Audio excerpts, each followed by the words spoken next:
Hello and welcome to Why Medics Matter, a podcast for doctors by doctors from doctors training. We are your hosts. I'm Dr. Amie Bearbridge.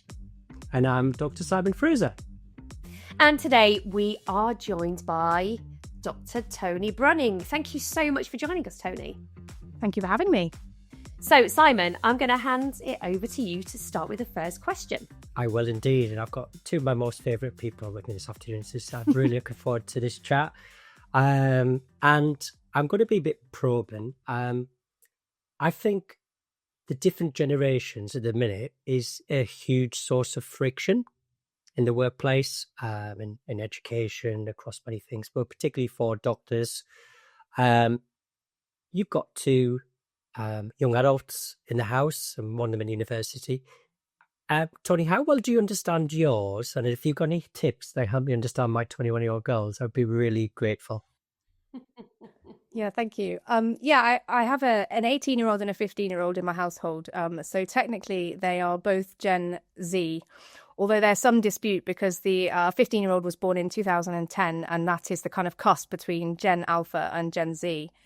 In terms of how well I know that generation, I think I probably know it better than most people who have medical education roles in terms of their kind of day-to-day sort of likes, dislikes, preferences, needs. But I think the whole concept of generations and generational intelligence is really important for any kind of leadership role that you take on, be that in medical education or otherwise, because I think expecting everybody to have the same kind of values and outlook is not realistic. And whilst people are very quick to accept that the toys that their grandparents, for example, played with are going to be very different from the toys that their grandchildren will play with, sometimes that sort of shift in mentality about how leadership styles and how we access learning and education doesn't come as intuitively as that.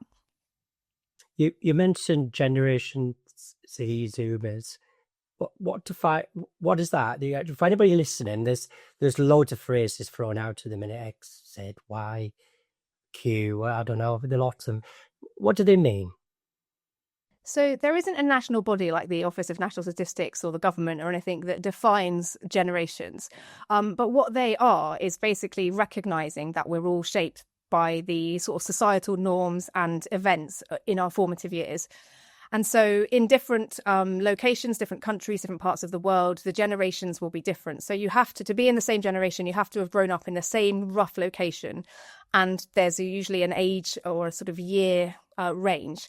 And so there is always a little bit of discrepancy. There's not an official definition. The first generation that were defined was actually the traditionalists who were born sort of 1925 to 1945.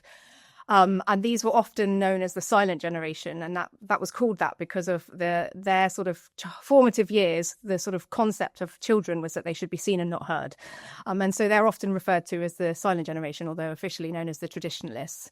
After that, so people born in about 46 to around 1964 are known as Generation W officially. So that's when we started with letters, but you'll commonly hear these referred to as boomers, and this title came from that sort of post-war boom in birth rate.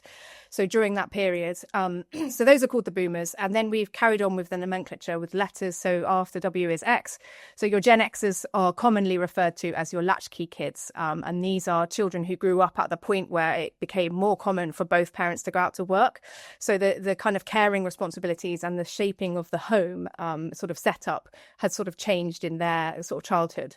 And so Gen Xers is roughly 1965 to, and this is where the real sort of blurring comes. Some people say 76, some people say up to 80, some say even later than 1980.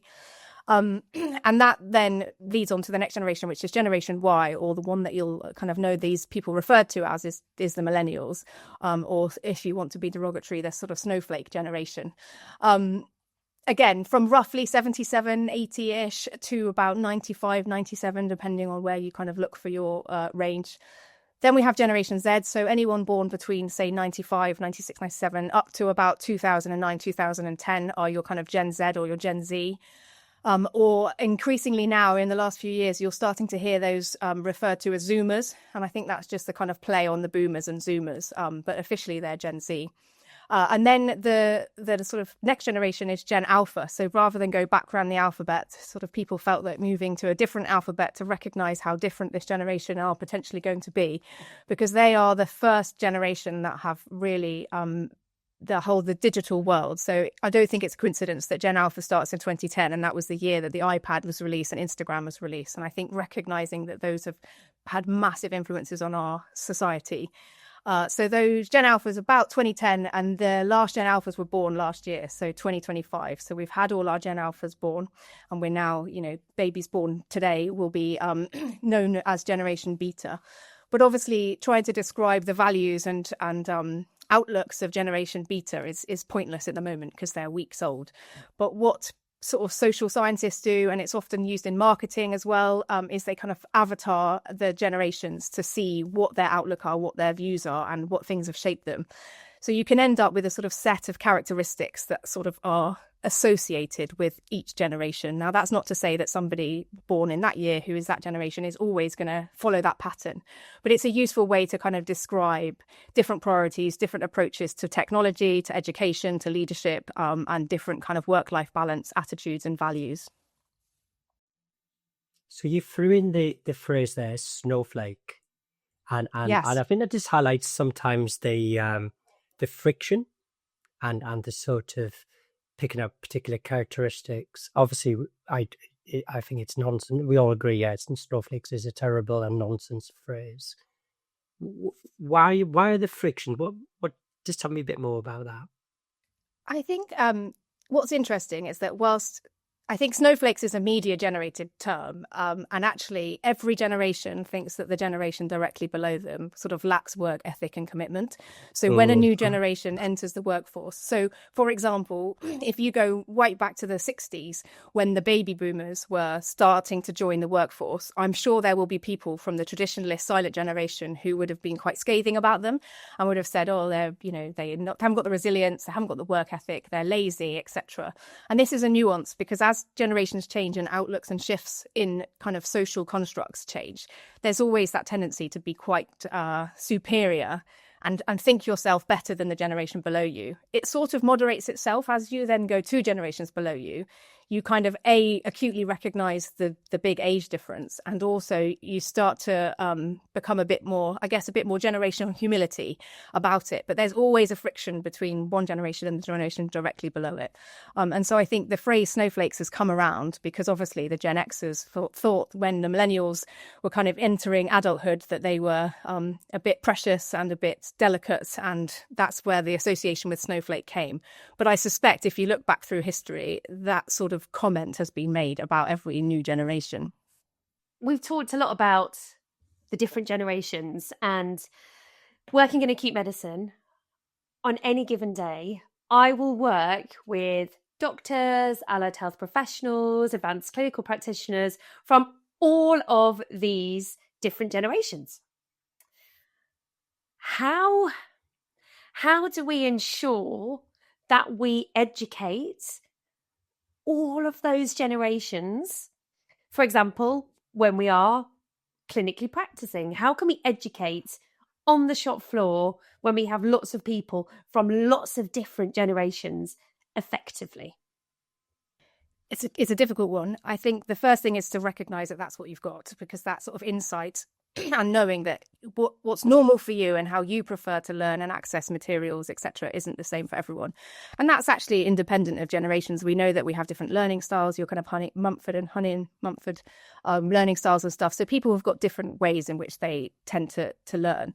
And that's no different, so between the generations. But so trying to vary your style and make sure that you're using different medias and different ways of educating can be helpful. And I think as part of the generational changes, communication styles and sort of approach to hierarchy changes. And I think recognizing that as well is really important, because there might be something that's a very normal way to communicate. For example, if you are a Gen Z who's just entered the workforce, that somebody who perhaps is about to retire and might be leaving the workforce soon would feel almost it was rude or insubordinate.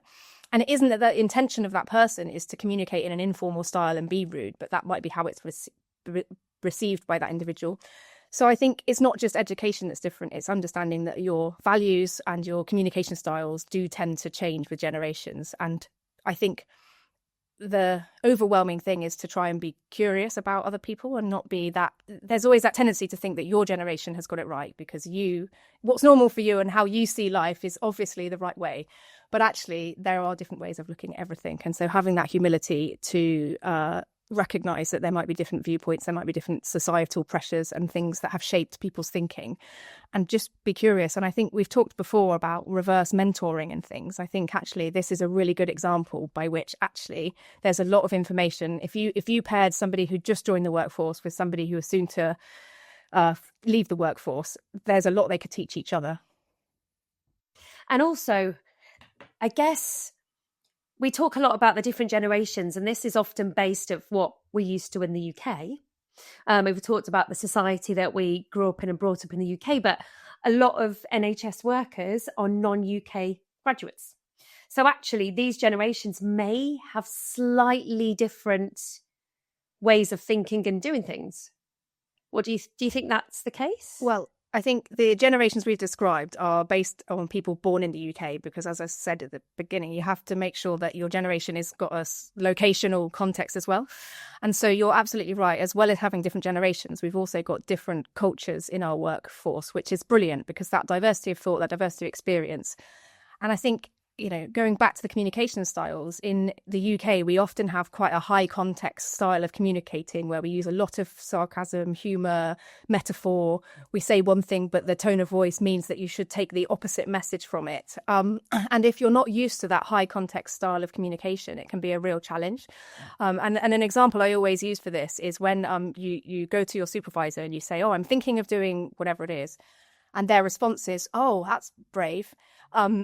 When I say that now, both of you probably know that that's me saying, oh, I'm not sure that's a good idea. That's the message I'm trying to convey. But if you don't know that that's a high context way of saying, I'm not sure that's a good idea, and you take just the words I've said, oh, that's brave, you might receive that to be like, yes, my supervisor thinks this is a great idea. In fact, they think I'm really courageous for taking it on. And again, it's that thing that if you, just because in British language particularly, there is a real sense of metaphor and nuance. And so we, in the healthcare setting, and when we've got a kind of multicultural, multi-generational group, have to try and be as low context in our communication styles as we can, so we can be as direct as we can, and to the words that we use are the words that we mean. There's no interpretation required, which isn't necessarily natural to lots of people. Mm-hmm. Yeah, absolutely. It's when somebody comes to me at work and gives me a suggestion, I go, okay, yeah, that's a possibility. What I mean is that's never going to happen. But some people might take that as, this is a possibility. That's a red herring. Yeah? All the nuance. Going back to communication, so we talked a bit about how we interact verbally, and it's also a huge influence by the cultural backgrounds and hierarchy and context. But if we want to send information out or get information back, I'm Generation X, so I quite like a lot of emails, like meetings. How is that different to Zoom? And how do we manage that? Yeah, I think it's a difficult one. I think enforcing your normal on other people is not necessarily the right thing. Also, you have the opposite by which you can make assumptions. So one of the classic examples is, the Generation Z tend to access a lot of social media in sort of short form content. So Instagram, TikTok, that kind of platform. And so other institutions think what we need to do is set up an Instagram page, as doctor's training or as a college. Sounds like and a good actually, idea. the feedback you get from the people within that age demographic and that generation is that actually they really want to separate their work and their professional in their home life, basically. So the last thing they want is for you as a work employer, work associated organization, is to be flooding their Instagram, which is their kind of personal tool. So you can make assumptions when you're making decisions because you think, oh, I know that Gen Z use a lot of TikTok. So what I'm going to start doing in my professional context is using a lot of TikTok. But actually the feedback is that that's not necessarily as received as well as you'd think it might be. In terms of the communication styles, I think there are some things that are ubiquitous. So I think anybody who says, I don't use email is probably not going to be able to function in the NHS, because I think it's a standardized way of communicating. So I think whether you like email or not, there is an obligation as part of your professional role to check your emails and reply to them in a timely manner and put an out of office on when you're away, so people know that not to expect a reply. But I think other tools, and we talked about this in the last time I was on here about WhatsApp and things, I think there does need to be some guidance around it. If as a department or a trust you're going to start using these tools, then there needs to be some clear parameters about when they can be used and by who and what sort of things can be shared. And so I think there's recognizing that people want to use different platforms, but being sensitive to try and hone all of your communication through one sort of standardized thing. And I think the world we live in now is probably email. It's interesting you mention about the digital side of things, because obviously the boomers are kind of known as our digital tourists because they didn't have the technology as they were in their formative years. Gen Z are the kind of digital immigrants. Gen X. So they had some technology, but not too much. Then the millennials are the kind of... I was Gen X and I started work where we have to ring up for results. And then we got a computer. There you go. Yeah, I'm Gen X. Go on, carry on. No, it's fine. But yeah, so basically the digital natives are your millennials or your Generation Y, who kind of had a lot of technology in their formative years, but it wasn't used as ubiquitously as it is now. So that kind of dial-up internet. So the internet and PCs were, and I remember learning for like my GCSE, having to do a little Word document, and that was part of my coursework. And like I think about it now and I think literally a 5-year-old could do a Word document, and that was GCSE coursework. But yeah, and then Generation Z, obviously the digital dependents, they get a sort of, not a bad press, but a common sort of accusation of Gen Z is that they're addicted to their phones and they're addicted to their devices and you can't separate them, which isn't actually the reality I see in my household. But I think there's something in that. Interestingly, the prediction for Generation Alpha, there's already moves about digital rejectors. So there's a whole full swing where people are putting their phones to black and white and removing notifications or choosing to have a kind of dumb phone. So there's that, because technology is so ubiquitous and each generation kind of wants to define itself, not basically replicate what their parents did.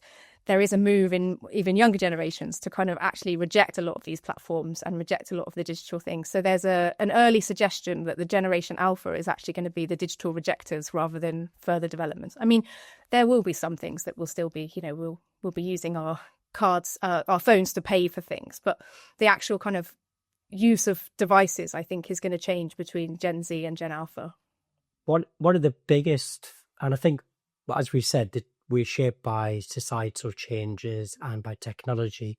We're in a massive technological revolution with AI, and we've just had the alphas who've gone through a huge interruption to socialization with COVID. What do you think? How do you think this is going to play out? I think that's $1 million question, isn't it? I think if anyone could predict, that's definitely going to be a useful opinion to have. I think there is definitely a thing about how quickly things change. And one of there's a great Australian person called McCrindle who does a lot about generational intelligence. And he pointed out that I think when radios were first introduced, it took 38 years for the use of radios to reach 50 million users. The iPod took just 4 years. The internet took 3 years. Facebook took 1 year. And 19 days it took to get Pokemon Go to 50 million users. So you can see that rapid sharing of ideas. Yeah. I mean, I don't have the data for, AI, ChatGPT, etc. But I think when new technology comes, it spreads much, much quicker than it did in other generations. And I think that's what makes it really hard to predict, how it's going to work. I think the oldest Gen Alphas are currently 15, 16, so they're sitting their GCSEs at the moment, and they have not had a kind of normal upbringing, as you've alluded to with COVID. There's been a lot of disruption to education. There's been a lot of societal changes, people working from home. So the whole construct of the kind of household has changed. And so I think it's really hard to predict how they're going to perform in the workplace. But what I would say to anybody who's a kind of undergraduate role is that these will be hitting your medical schools in 2 years' time. So we need to be prepared for a shift in how we deliver education. it's already been said that the attention span of this generation is really small, because of the access to short form content and to that sort of quick scrolling and seeing the next. And so I think if you're planning sort of curricular education, 2 years from now you'll have Gen Alphas in your universities, and they could be real disruptors in a positive way, though, because I think all change comes from that disruption, doesn't it? What are the things that on our workshops we get asked an awful lot about when I go through what are your challenges and what are your needs for the day is how we manage expectations. Is this feeling, and my medical qualification was paid for by the government. I didn't have loan fees. These guys are paying huge amounts of investments in their medical school and coming to the workplace. And they have different societal norms and expectations and values and boundaries. How do we help education supervisors, clinical leads, people design education to bridge that gap? Because it's not healthy. It's a healthy misconception, I think. But how do we sort of take away this friction or tension? I think the first thing to say is that whilst generations change, I think there's still that human need, whatever generation you are, to feel valued, have some autonomy, have ability to connect on a kind of human level and not necessarily a hierarchical or professional one, and to that sense of belonging and community. And I think whatever generation you belong to, having those in your workforce, making people feel valued is the key. And I think I've said it before, but if you make an assumption that your normal is everyone's normal, then you're going to struggle. Because I think recognizing and embracing differences, I think not being afraid to take advice, asking new generations, well, actually, how does it, what is your priorities? How does it, and I think curious. Exactly. Be curious. You sound like Ted Lasso there, Simon. But yeah, so I think curiosity is good. I think the values do change, and I think with that, linked into that is fascinating how comedy, so humor, changes with generations as well, because comedy is linked to your societal norms. So what was funny and like the height of wit 20 years ago is now completely unacceptable in lots of ways. And that isn't to say that 20 years ago it's linked to societal, like comedy moves with generations. And so when you are delivering education and you're relying on those kind of cultural references, sometimes you can come a bit unstuck. In terms of managing that gap, I think recognizing it is good, having that self-insight to realize that, particularly if it is a different generation to you.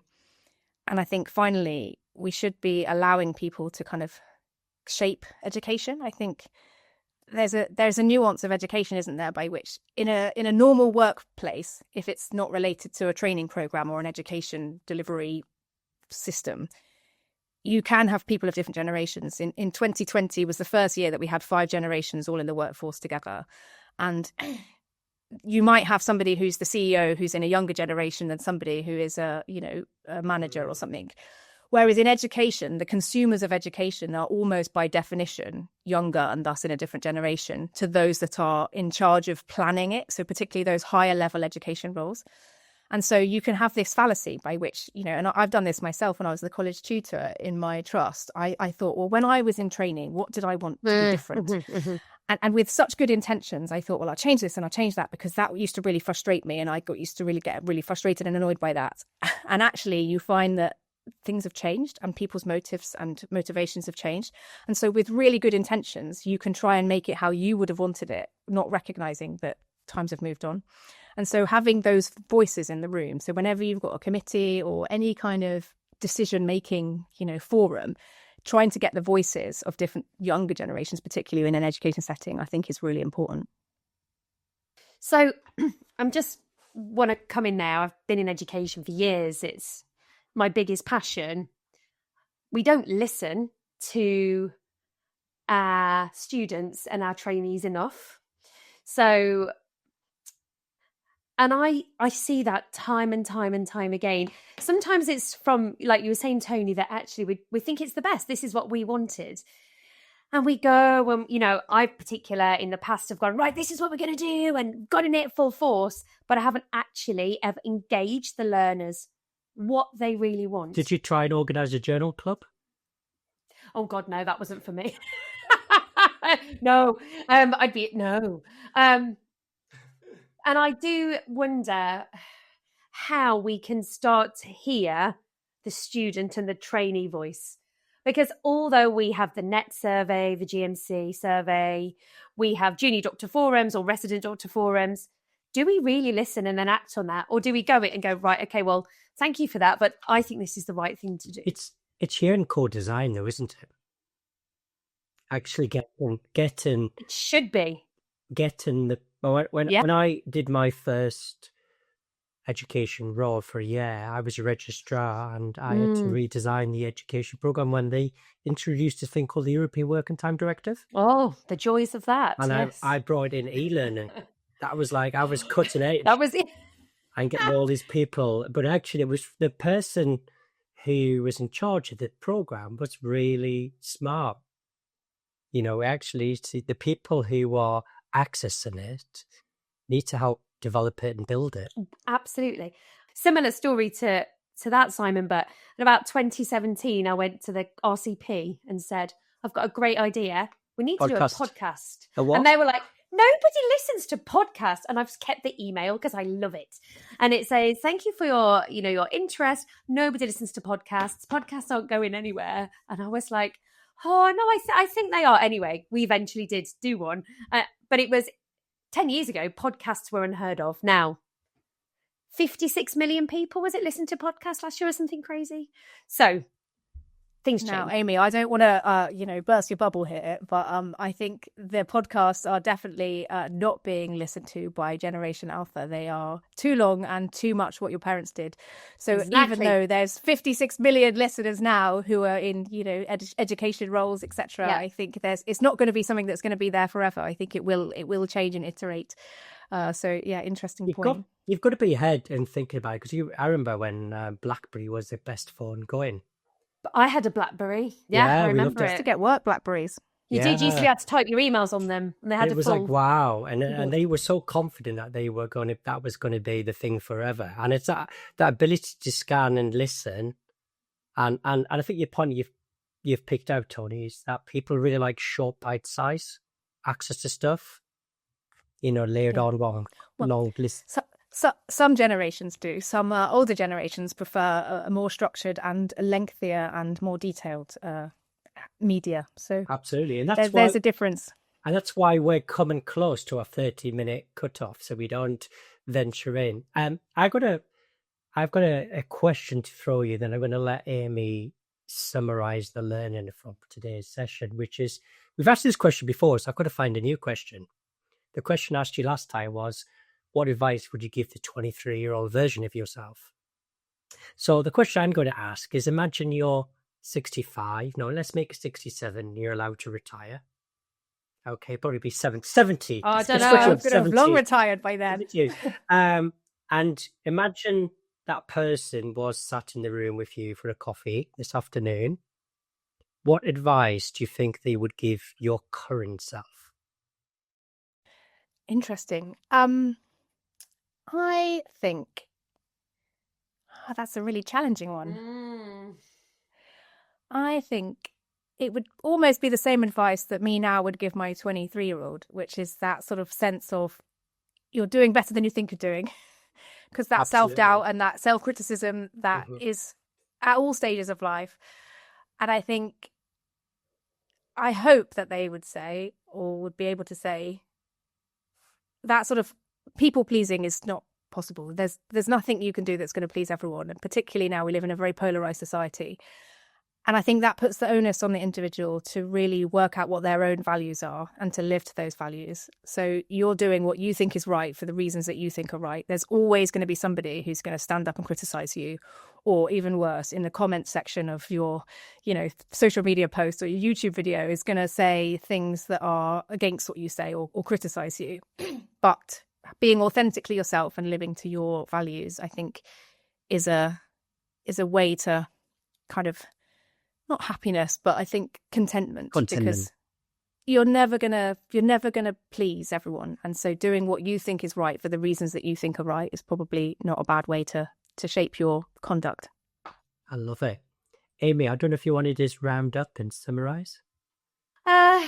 So, I mean, we've covered lots of different areas. I think the key things that I've teased out that I think it would be good for our listeners to take away would be, number one is we have to be curious.